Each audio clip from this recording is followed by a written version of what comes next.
Hello everyone and welcome back. Today we're going to talk about the 7.4 public test, or specifically the second round of the 7.4 public test. And we're going to talk about the changes that are coming up to the Midway and the Hakuryu. More changes that have just recently been done. So with that being said, let's jump into the public test and we can talk about what's going to happen. So, first things, the Midway currently on live in 7.3 has 136 planes.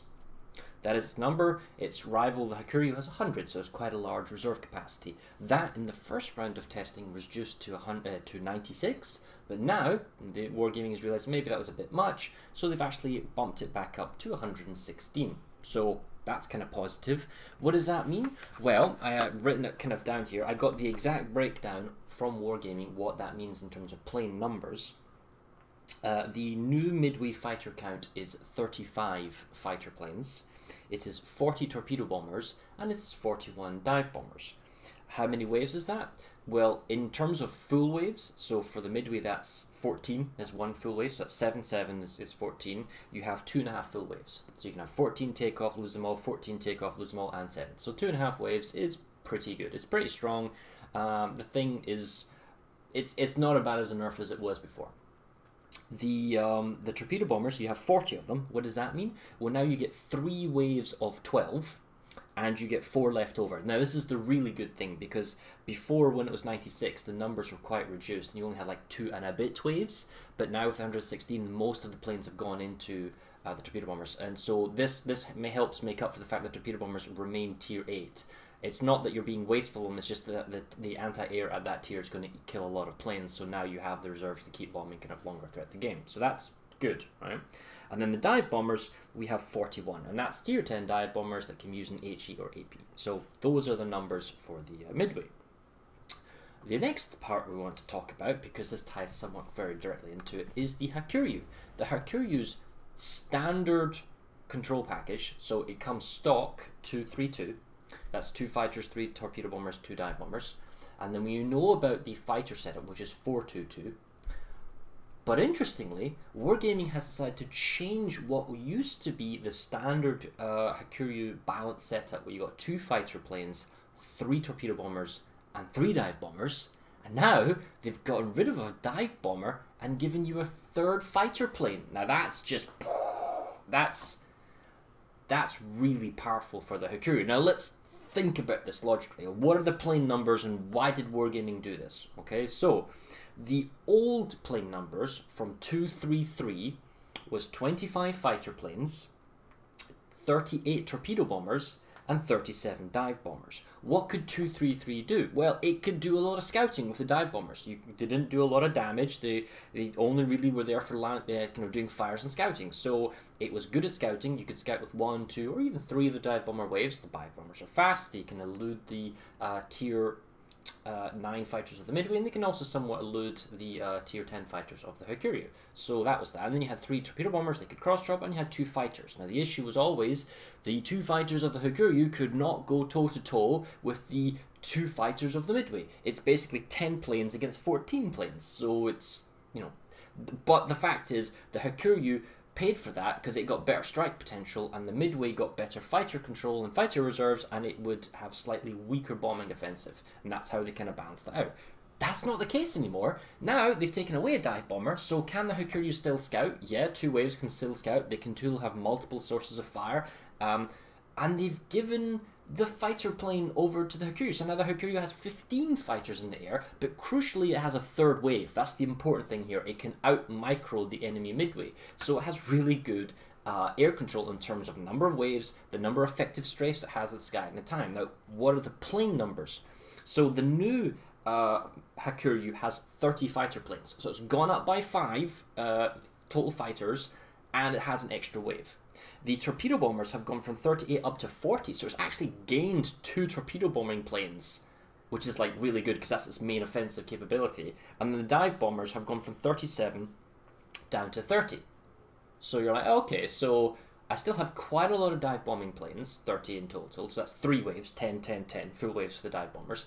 In terms of fighter planes, that's 2 full waves, so that's 15 and 15. So you have 5 less planes than the Midway. But the important thing here is that the Hakuryu doesn't now suffer from how should I say, you no longer need to play passive, play with friendly AA ships. You can actually be quite competitive and fight for the air against the Midway. And dare I say, it's actually quite powerful. It actually probably in the skills of a person who knows what they're doing, you know, two equally skilled players in the Hakuryu and Midway, the 3-3-2 Midway, sorry, the 3-3-2 Hakuryu is going to beat the Midway and air control. And it keeps its 12 tier 10 torpedo bomber planes with converging drops, as opposed to the Americans, which are diverging drops and 2 waves. And this is one of the other issues, that the Hakuryu has 3 waves, which means they load faster, but 2/3 of the time that it takes to load 12 torpedo bombers for the Midway. And the 12 Midway ones are only tier 8. So you're like, why would you ever play Midway? I mean, yes, they nerfed it slightly down to 116, and that means that the plane numbers are equal to the Hakuryu. And it seems like the 2 tier 10 carriers are being kind of balanced out. So you've got this more or less the same number of fighters, and you've got more or less the same number of fighters in the air, 14 versus 15, for example, and you both have 12 torpedo bombers in the water, and the American ones do slightly more damage, so they're lower tier. And you get all that kind of understanding, but the carrier that has more waves is better. It's more flexible, it's more powerful, it's more able to do more things, and also the Hakuryu's bombers are accurate, so you actually trigger fires, but also they are fast enough once you've dropped their payload to do the scouting role, something the Midway dive bombers can't do. So if you're a really good carrier player, why would you want to play the Midway when the Hakuryu's now got this buff, right? So that's where I've got my thinking. I don't know why Wargaming went down this line, but I, for one, welcome my new Japanese overlords, and I will be playing the Hakuryu quite a lot. What does this mean for randoms? Well, in randoms, 3-3-2 is going to be the standard setup. You wouldn't want to go 4-2-2 because you sacrifice too much strike potential for extra fighter planes, right? So you wouldn't go down that line. So 3-3-2 is the new line. So now the Hakuryus, what once were a good striking ship, keep more or less the exact same striking power minus a tiny little amount for a dive bomber, and you get extra air control and you get extra fighter reserves. That is a big buff for the Hakuryu. There's no way of going about it. That's a big buff. What about competitive? Well, in competitive, in Kings of the Sea, in that type of format, you'll probably find that the ability to strike isn't really that important because combined AA overlapping defensive fires are still very, very high. So the go-to carrier is still going to be 4-2-2 Hakuryu with its 50 fighter planes in total, 25 torpedo bombers and 25 dive bombers. It can still scout this 4-2-2, it can still cross-drop with torpedo bombers when it gets the opportunity, like once in a game. And what really matters is air control, sight denial, and sight provision from the fighter planes and that type of thing. So that's why 4-2 in competitive King of the Sea is probably going to be the main thing. That's not to say there isn't going to be some wild setup where a team uses some very heavy A setup and you might go and dive with a strike setup, but that's less likely. 4-2 is probably going to be the way it's going to be. Which then brings us to the question, what about this upcoming rank season that's going to come with 7.4? And in that question, maybe both. The thing is, the reason why 4-2-2 is better than 3-3-2 isn't just the extra fighter wave, it's the fact that you get extra, how should I put this, you get extra, the extra 20 planes. It's the extra 20 fighter planes. You have to look at the comparisons to the last Tier 8 season, for example, when the Enterprise fought against the Shokaku. Both of them are reasonably quite powerful. They have reasonably good flexibility. 2-2-2. You know, the Shokaku can, is better cross-dropping. It's got better scouting and all that. But ultimately, it comes down to the fact that the Enterprise had more fighters, had significantly more fighter reserves, so it could equally trade one-for-one basis, and it could bully and it could muscle its way and it could dominate the sight and the air control. And that's what 4-2-2 Hakuryu can do against a 3-3-2 Hakuryu. That's not to say that 3-3-2 isn't going to be successful. I'll definitely try it out because you're looking to jostle for position to then strike. And but it really comes down to how heavy the anti-air is at tier 10 and whether or not people bring defensive fires and if it's even worth trying to strike early in the game, because you need to make an impact on the game with 3-3-2 earlier on to let your team win. Because if you go 4-4-2, you're relying on your team doing the damage, whereas if you go 3-3-2, that means I will do the killing, but you then need to fight your 3 fighters against his 4. So you're at a disadvantage. It's not that bad. Like 2-2-2 Shokaku should effectively beat 3-1-2 Shokaku because of the strike potential and ability to scout with the dive bombers and that type of stuff. So we'll see. Both could be viable, but 4-2-2 is still going to be very, very, very strong. Rolling back, quick second to competitive. What about Midway? Its planes are only tier 9. Fighter planes are only tier 9. It will not compete in competitive or in ranked because it just doesn't have enough waves. That's the issue. The 2 fighter waves for the Midway can't be in enough places at once, whereas the 3 waves on the Hakuryu can be in multiple areas, covering lots of areas of the map, and do kind of bomber denial, do very active scouting, and against the 4 fighter Hakuryu, the Midway just can't compete. Even against the tier 10 fighter planes, it had a hard time against 422. Plus the 422 has more reserve of fighter planes as well. The bombing capability of the tier 8 bombers against only tier 10 ships in ranked or competitive is going to be very hostile. You're barely going to get any strikes off. And the dive bombers, although they are tier 10, the HE is very random. It's not necessarily going to hit. The stragglers might be destroyers, but you know the RNG of HE means you're not really going to hit them. And if you go AP, the bombs themselves don't do particularly large amounts of damage to certain cruisers or certain destroyers.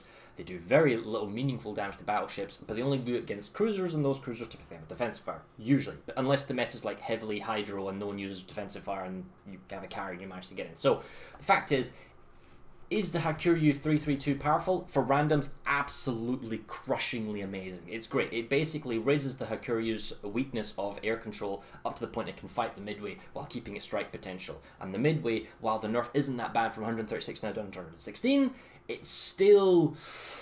I don't know if the tiering of the planes is wrong or if it's lacking something, but it's like it has a hard time. It's the number of waves, basically. It's the fact that the Hakuryu has more waves for the same number of planes in the air. It makes the Hakuryu more flexible, so therefore stronger in the hands of a better player. So that's that. Anyway, I must say that these are public test server details. They are subject to change, just like we went from 96 back up to 116 Midway planes. These changes are not final, so they may change again. But as of right now, boys, the Hakuryu is getting one hell of a buff. I love it because I play the Hakuryu a lot, but I would like to see the Midway maybe get its fighters bumped up from 9 to 10s again, or its torpedo bombers bumped up from 8 to 9, or something along those lines to make it somewhat viable in the rank to the competitive meta, but that's probably not going to happen. What we see now is probably what's going to stick with us, and yeah, it's not so bad with the Midway. The numbers are balanced, as I say, but Hakuryu all the way. Anyway, thanks for watching, and when we get more details or the game goes live, we'll do some test games and we'll showcase off the changes. Thanks for watching, we'll see you next time. Goodbye.